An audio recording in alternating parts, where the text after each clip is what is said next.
А в окупованому Криму кількість інфікованих б'є чергові рекорди. Минулої доби COVID-19 виявили у 118 людей. Ще 4 померли. Окупаційний парламент півострова навіть перейшов на дистанційний режим роботи.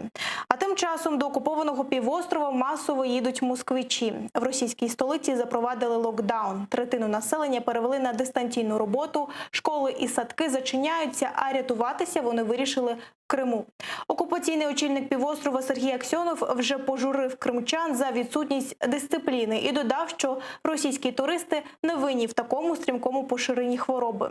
Про коронавірусні брехні окупантів та інші події з життя окупованого Криму далі у сюжеті.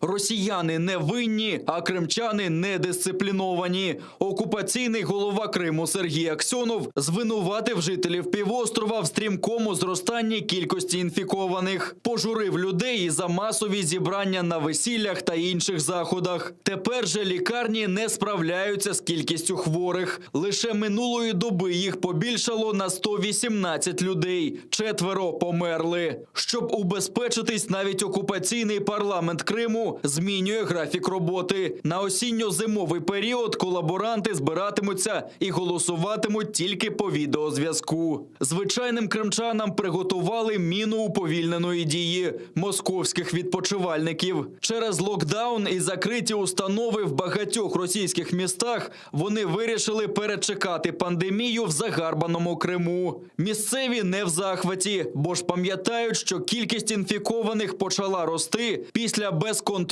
напливу російських туристів.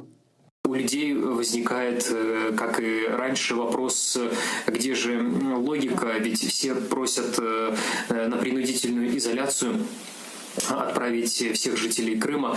Звучат мысли вплоть до того, чтобы вообще закрыть Крым для приезжих, а сейчас устремились вновь потоки из различных российских городов, ну, в частности, из Москвы в первую очередь, потому что там наблюдается в настоящее время каникулы.